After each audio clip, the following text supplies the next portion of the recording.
Folks, happy Sunday, happy NFL Week 4. It's your host, Merekat, with your other host, Steve. We are here off of, actually, I don't know how you guys did last week. I was out gallivanting out in Florida, having the time of my life, so I couldn't make the show. Jake filled in. Shout out to Jake Micah, Happy Hour Hoops. Him and Dunny doing great things over there. Go follow them. Jake, also with the picks. He's pretty damn good. Steve, we know you're sharp. How did you guys end up faring? It wasn't a great week for me. I think I went 2-3 against Merekat. I had a touchdown score with Pittman, who he didn't score, but he got all the targets. And then when I had the receptions with Drake London, he scored, but he didn't get the reception. So I kind of flip-flopped there. Jake, I think he had a couple whiffs with the Commanders, big whiff there. And then he was also on the Chiefs. I want it on the record. I warned him about the Chiefs on the show. And I said, as soon as Jake gave out the Chiefs, because I think it was his first play, I go, Merekat's going to hate that. He's going to hate that play because it was the most public bet of the entire slate. And sure enough, what do you have it? The Colts win. But I'm doing good, Merekat. I'm ready for this week. I love Jake, but I'm happy to have you back, Merekat. Yeah, it's good to be back. Last week was a shit show. My picks didn't have a good week either. I think I went like 2-3, 2-4, something like that on the 6-pack. So it wasn't great, but we're back in the lab. We got my back in the Merekat manner. We're feeling good to make some picks. We're about to get into those. But first, a shout out to our sponsors, BetUS. Listen up, sports bettors. Your favorite sportsbook, BetUS.com, is back for their 28th year of NFL action. With the industry's biggest sign-up bonus of up to 200%, BetUS offers our members the opportunity to cash in on all your favorite sports, including the NFL, UFC, and MLB. If you're looking for live in-game betting, incredible odds with daily odds boosters, props, and parlays, they got them. How about fast payouts and exceptional one-on-one service? They got that too. Log into BetUS.com or call 800-792-3887. That's 800-79-BET-US. BetUS.com, where the game begins. Shout out to BetUS, but I'm ready to get into our bets for the week. Steve, kick us off. So Merekat, I love wide receiver props. I love wide receiver props. I can't help myself with them. I only took one play in Thursday night's game, and it was T. Higgins over. He doubled that receiving prop. Receiving props have been good to me, and I'm going with a rookie wide receiver here. I've been going with a lot of the rookies, a lot of the year 2 guys, because you get really good, fair value on their yards. I'm taking Chris Olave over 59.5 yards in the early morning London game at 9:30 a.m. Eastern time. Wake up early, folks, and start your day off with a win before the main slate with Olave over 59.5 receiving yards. There's no Michael Thomas this week. Jarvis Landry's questionable and Kamara's questionable, both game time decisions. That is a lot of the target share that is just going to be gone in the offense. There's probably not going to be Jameis Winston. He's doubtful, which means old man Andy Dalton is back, maybe a little Taysom Hill too. And Olave has been dominant the past 2 weeks, and no one's talked about him because the Saints have been kind of an afterthought. They haven't looked great. Olave, 13 targets each of the past 2 weeks. He had 5 for 80 2 weeks ago. And then this past week on his 13 targets, just 9 catches for 147 yards. And he's facing a Vikings defense, which I love this game because I think the Vikings, we saw Jefferson's going to play. Cook is actually going to play. He practiced Friday. They're going to score. They're going to throw the ball. Kirk Cousins plays great when no one watches. And guess what? Not a lot of people are going to be watching the early morning game. So they're going to score, and it's going to force the Saints to pass a little bit more than they'd like to. And Olave is by far the top guy in that passing offense going into this week. 59.5 yards is disrespectful. I think we see double-digit targets from him, and I think Olave could very easily get well over this number, close to 100 yards again. I mean, at 147 last week, I could see him over 100 again. The Vikings defense, they're third worst in the NFL in passing defense, allowing over 290 yards per game. I'm taking Olave, and I'm waking up with a win before the main slate. Yeah, I'm going to have to figure out something to put on that early game. I don't have a play out of these best bets for it. I'll figure something out, but I'll throw out my receiver prop too, my only player prop of the day right now. It's one I've taken every single week, and I'm going to keep riding this pony. It's like Cooper Kupp's last year. It's Stephon Diggs over 83.5 receiving yards against the Baltimore Ravens. So far this season, Stephon Diggs, 9 targets, 15 targets, 11 targets, 122 yards, 148 yards. And then last week, the over 80.5 did not cash by 6 yards, just 74 yards, but it still had the majority of the target share there with 11 targets, 7 catches. They were looking his way. You look at the Bills wide receiver room right now, tons of questions behind Diggs and Gabriel Davis, but Gabriel Davis just can't get 100% healthy yet. He's still questionable heading into this game. He's going to play, I'm sure, but he's not going to be 100%. He's going to look like a shell of himself like he did last week. And who's the one guy Josh Allen can rely on? It's his best friend, not just his teammate, his best friend, Stephon Diggs, who their connection is just undeniable. It's always going to happen. It's like Thanos. I am inevitable. It's Josh Allen passing to Stephon Diggs. And this has got some major play of destiny vibes here. As, you know, taking it every week, like I said, I was debating throwing it on the board this week. And literally as I had it up on the Sportsbook app, preparing my notes and all this about the place to bet, but I'm like, I get a notification from NFL on Twitter, and it just is talking about Stephon Diggs being the leading receiver in the NFL. And I'm like, all right, this is just a sign of destiny. Had to smash it. We're going into it. And the Ravens, I love their secondary and some of the pieces they have, but they haven't been that good this year. They've allowed 5 catches for 156 yards to Devontae Parker. Then in the Dolphins game, 11 for 190 to Tyreek and 11 for 171 to Waddle in one game. That's not good. And then even in week 1 against the Jets with Joe Flacco coming out of nowhere, they let Corey Davis and Garrett Wilson have pretty good days. Stephon Diggs is going to be the number 1 target heading into this week, obviously, once again, for the Bills. And the Ravens have shown they've been susceptible to top receivers, you know, guys getting the majority of that target share. Diggs, I think, easily going to clear 100 yards this week. I like it. Merekat. For my next play, I'm doing a little double dip. I'm doing a little 2-for-1 special. So I'm giving a prop and a side in the same game. Uh-oh. And I'll tell you what, Merekat, it's the worst game on the board. It's Bears, Giants. Just pinch your nose. Disgusting, gross. No one wants to watch it. I'm taking 2 sides in it. Giants -3 and Saquon Barkley over 80.5 rushing yards. Listen, the Giants have not looked great this year, but the Bears have looked far worse. And the one thing the Giants have looked good is running the football. Saquon Barkley is back. His quads are back. His long runs, his explosiveness, everything is back for Saquon. He's averaging over 105 rushing yards per game on 5.9 yards a carry. The Giants have no receivers left. Sterling Shepard out for the year. Tony and Wan'Dale Robinson both aren't playing again. Their top receiver is Richie James. David Sills is probably their number 2 receiver. And oh yeah, Kenny Galladay, who just fell off the earth completely, is somehow still on that roster to get his 1 target a week. The Giants are going to run the ball, and they have the perfect opponent to run the ball against. The Bears suck against the run. They are terrible. They've allowed 471 rushing yards this year. That's 157 yards per game. They allowed Aaron Jones to absolutely torch them a few weeks ago. Everyone on the Niners was averaging around 5 yards a carry against them, and that was in a monsoon. The Bears are just not a good run defense, and that's the only thing the Giants want to do. Danny Dimes, he's not Danny Dimes. He's going to be running a little bit, though. He can run a little bit, so he's going to run. Saquon's going to run. I love Saquon over 80.5. I think we see 100 yards for Saquon this week. And the Bears also, too, if you want to take a rushing prop, you want the team that you're taking the rushing prop to be on the field more, right? The Bears are 4th last in time of possession, only 26 minutes a game. The Giants are going to be able to control this game. They're going to be able to run the ball, and that's what the Giants want to do. Their defense has actually been pretty good. Top 10 pass defense this year. Their run defense not as great, but still around middle of the pack. The Bears offense, we haven't seen anything from them. Darnell Mooney, I don't know what's going on with him. Cole Kmet is a lost man in this offense. They don't really have any weapons outside of Khalil Herbert, who will only get the lion's share of the touches if Montgomery isn't going to play. And I expect Herbert to be the only main back in that backfield, but still, that's not enough to beat this Giants team. The Giants at home, Brian Daboll, way better coach. And I'm just gonna go with the Giants -3 and Saquon over for 80.5. And probably the ugliest game of the week because no one wants to watch it, so I'll take both sides.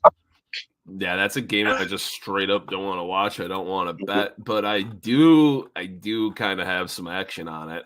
So I will give this out next. I was going to save it, but we do have a sicko teaser. We got a sicko teaser course. this week, ladies and gentlemen. Obviously here. And actually, both the unders are the same number in the sicko teaser. It's odd. I think that's the first time we've ever had it. I kind of like it. I kind of love it. First, we got the Patriots and the Packers under 45.5, and then we're throwing it with that Bears Giants under 45.5. You get minus 112 odds there. It's not the best value. Usually, I like to get the sicko teaser to even money, but I love I do like the value here. I think this is going to be a cash.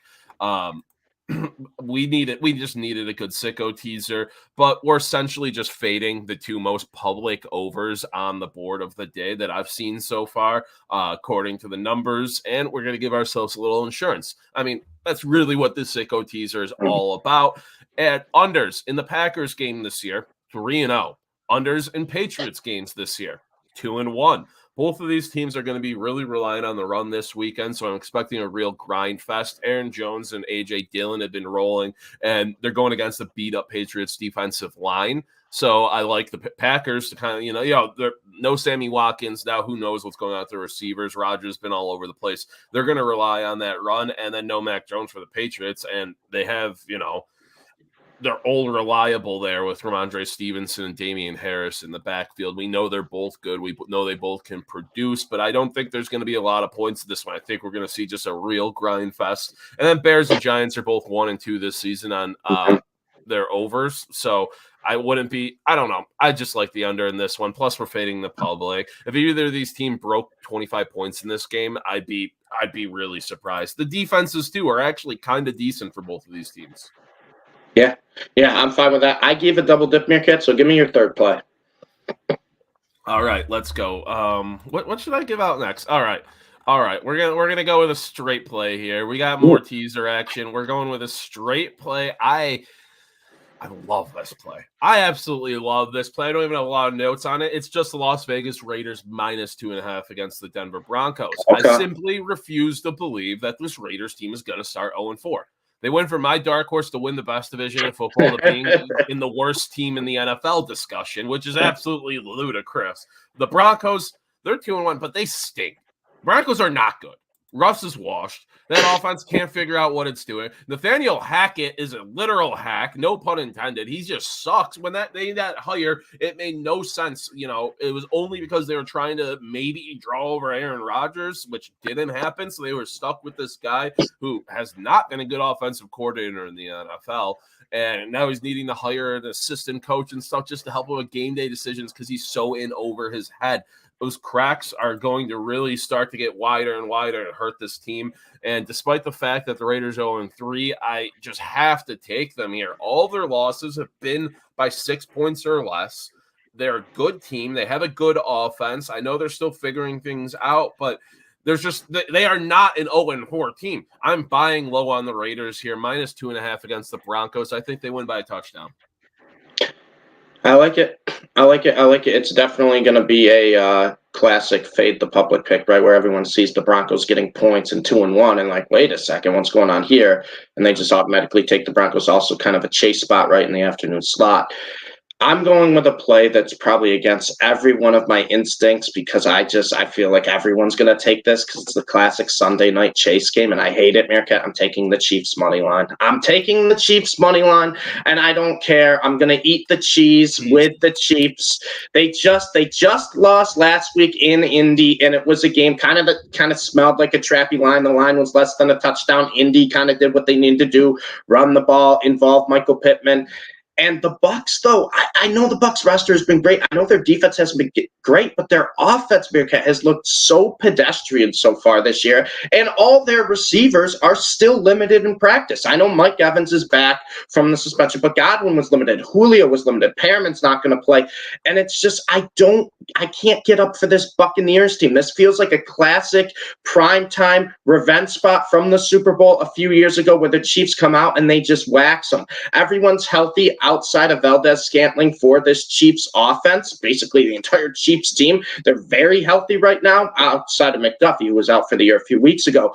But the Chiefs, I just think the Bucs haven't really faced an offense like them. The Bucs run defense, yeah, it's great, but the Chiefs don't really care about running. They're just going to pass the ball. Mahomes is the best quarterback the Bucs are going to face this year. I know they just played Rodgers last week, but we see the type of weapons Rodgers is throwing to. And Rodgers, I know I'm not going to jump the gun, Merekat, but 3 weeks has not looked good. And you know what? Also, all-time great QB has not looked good in 3 weeks. Mr. TB12 over there in Tampa Bay. Not to mention, too, Tampa Bay being in Florida, dealing with all the distractions with Hurricane Ian. It makes it a little bit tougher. I'm going with the Chiefs here. I just think as a money line play, as an even line money line play, it just feels too easy. I'm definitely eating the cheese, and I don't care. I'm taking the Chiefs. I'm trusting Patrick Mahomes. He's the much better quarterback in this situation. Obviously, Brady, go all-time. I get that. He just hasn't looked good this year. Mahomes has, and it doesn't matter what receivers he's throwing to.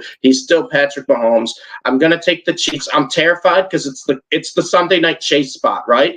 But I also think, too, a lot of people just see the Bucs and go, Bucs are a really good team. Bucs have a really good roster and just automatically take them. So I'll take the Chiefs in a little bounce back week for them. I'm a little scared of it, but I had to throw it out there. Yeah, I don't hate it. I do like the Chiefs myself tomorrow, and there's a lot of money on that over. I think, that's scary for people that are like, we're going to get an all-time shootout with TB12 and Mahomes, but Tom Brady, you said he doesn't look good. He literally does not look good. No. Like he looks physically ill. Like a botched plastic surgery. I don't know what is going on. He does not look good though. Next, I got 2 teasers to close things out. The first one I'm going to give out. I hate giving this out. I hate not just taking them straight up because it's bitten me in the ass already, like twice this season, teasing them with a total because their totals are all over the fucking place. But we're doing it anyway because I'm an idiot. Jacksonville Jaguars plus 12.5 versus Philadelphia Eagles over 40.5 points plus 107 there. I said it week 1 on this show. I would adopt these Jaguars if they proved me right and made me a little money. And oh baby, have they been cashing? So I'm going to keep riding this train any way I can. I will get surgical with it like this teaser if I need to. Last week was legit. Despite Herbert being banged up, their defense shown all year now that they can make plays. Trayvon Walker's a man's man. I love that draft pick more and more every game. And Trevor Lawrence is finally playing like the surefire can't-miss quarterback number 1 who's touted coming out of college, which we love to see. Me and you you might be normal fans are like, oh, Trevor Lawrence, whatever. But like we're in the hobby and stuff, and Trevor Lawrence is such a big deal in cards. It feels like we're almost like more invested in him. Yes. Always and not to mention, too, from college football. Just like he was so good in college football, and everyone just wrote him off after 1 year. It's like, no, we've seen a sample size of Trevor Lawrence where he's an elite. Yeah, that whole offense is fun. Christian Kirk is a number 1 receiver, which has surprised me a little bit. Yeah. Zay Jones isn't smoking salvia anymore, obviously. He looks decent. Their backfield is honestly, I hate this term for backfields, but they are a true thunder lightning combo. I love James Robinson, still evolved. Everybody wrote him off coming into this year. He was going in like round 10 in fantasy, which is absurd. But you might be like, Merekat, don't you love Jalen Hurts and the Eagles? You have them to win the NFC East? Well, yes, you be correct there. But I do not like how the public has absolutely fallen head over heels for this Eagles team already 3 games in this season. It feels like a potential letdown spot could be coming here as people aren't buying into the Jags as much as they are foaming at the mouth for Philly right now. There's a lot of sharp money on this over too, which is why I'm teasing it. It makes me love it even more. Both of these teams can score points. I think we might have a teeny tiny little shootout here. I think Jags plus 12.5 is entirely enough points for them to cover in this game. I may even just sprinkle that Jags money line. Ooh, a little sprinkle. I like the Eagles, don't get me wrong, but the Jags are a legit team, and I think this is going to be a fun game. And not to mention, too, and I know Herbert was dealing with his ribs injury when the Jags played him, but the Jags blanked the Colts. Their defense blanked the Colts and then held the Chargers to 10 points. And this is a Jags defense that last year was a laughingstock in the NFL. They've improved on both sides of the ball, and obviously the offensive side is because of Trevor Lawrence. He's just fantastic. He's incredible. They could have won week 1, too, if Travis Etienne, his college buddy, didn't drop 2 touchdowns. I mean, But Merekat, you know what time it is. It's my last best bet. It has to be the Stevie Bias Play of the Week. We got to have a Stevie Bias Play of the Week. Also, 3-0. 3-0 on the year for the Stevie Bias Play. 3-0 on the year with the Stevie Bias Play. So all you calling the Steve's Bias. 3-0. I only give up bias plays if I love them. And guess what, Merekat? Not only am I 3-0 on my Bias Play of the Week, this guy right here is 3-0 on his receiving yards prop. And you know who it is, Merekat? It's Garrett Wilson. It's 46.5. That's still so disrespectful. 46.5 for Garrett Wilson against the Steelers. Everyone thinks, oh, Steelers, great defense.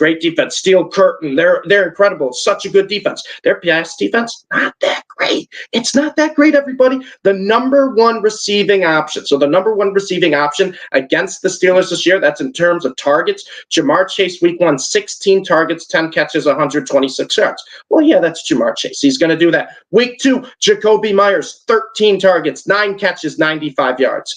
Week 3, Amari Cooper, 11 targets, 7 catches, 101 yards. Number ones shred the Steelers secondary. They shred them. And guess what? The number one receiving option on the Jets just 3 weeks into the season is the rookie Garrett Wilson. Leads the team in targets with 33. Leads the team in receptions with 18. And guess what? He has the trifecta. He leads the team in yards with 214. And I know we're switching QBs, and everyone's like, well, Zach Wilson liked Elijah Moore last year.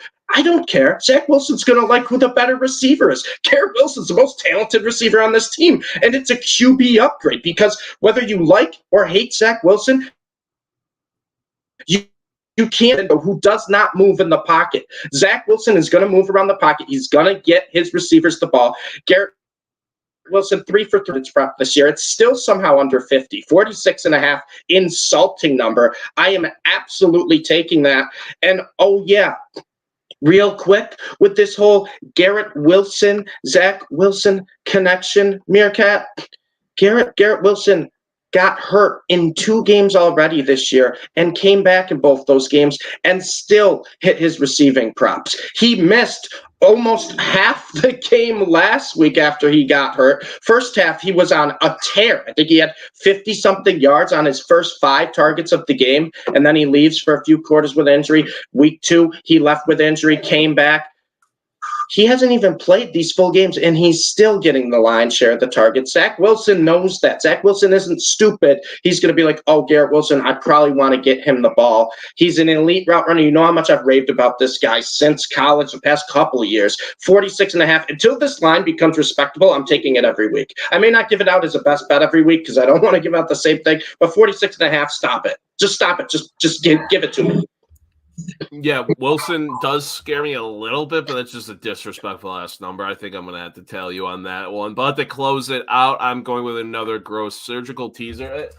Yeah, got on my little scalpel here, and I opened up the board, and I came out with this play. We're going with the Houston Texans plus 10.5, and the Chargers Texans over 40.5. Teaser plus 109. A little bit of value there. I will tease these fucking Texans until they disappoint me. This is my sweet baby darling heading into this year, and although they are 0-2-1, I am getting a major 2021 Lions vibes from this team. They can hang around with any team, and they will cover despite it not resulting in wins. They're 2-0-1 against the spread this year. Their offense, they're very young, starting to come together. We saw Dameon Pierce and Nico Collins getting more involved every single week, which is good because they have so much room to grow. And the Chargers defense is low-key kind of been dog shit this year. Like, they have played, but like they have not been good. Outside of, some standalone plays here and there. Consistently, they allow a lot of yards, a lot of chunk plays, and a decent amount of points. Justin Herbert, still not 100% with those fucked up ribs. Keenan Allen, the heart of their offense is out. Corey Linsley, it's looking like he may not go, which would be an absolutely huge blow to that LA offensive line that's already a bit shaky. Especially with, an injured Justin Herbert. You're going to have someone different snapping him the ball, and the interior of that line being weakened. I don't love it. I think we see points in this one. It's a close game. I think we're going to see a closer game, too. Mills Mafia is going to have a nice bounce-back game after a couple mid-performances. 10.5 is a lot of points for a team that's this frisky, and I'm pretty confident we'll see some points. So I really, really like this play. Hey, I'll dive in the Texans well with you, and until we can't anymore, I'll keep diving in with the Texans with you. Got to keep riding it, but that'll do it for our picks today, our best bets. Happy Sunday, everyone. Happy NFL Week 4. And a shout out to our sponsor one last time, BetUS.com. Sports bettors, your favorite sports book. BetUS.com is back for their 28th year of NFL action. Live game, in-game betting, incredible odds with daily odds boosters, props and parlays, fast payouts, and exceptional one-on-one customer service. They got it all. Log into BetUS.com or call 800-792-3887. That's 800-79-BET-US. BetUS.com, where the game begins. Stevie, any closing thoughts? No, I think I'm just ready for another fun week of football. Obviously, college football and NFL. It's just the best. Fall weather, I can't wait. And Merekat, the only thing I will say to the people, I didn't give out the Rams. You didn't give out the Bills. So you can't call us biased anymore, folks. Yep. You can't call us biased. These are sharp plays. Sharp. As sharp as they come, as sharp as my scalpel making my teasers, cutting open the board. I should not be handling a knife right now. But Stevie's got a tea time to get to. I got some work to do. We'll talk to you guys later. Let's go Bills. I'm being a little biased there. I didn't take them, but go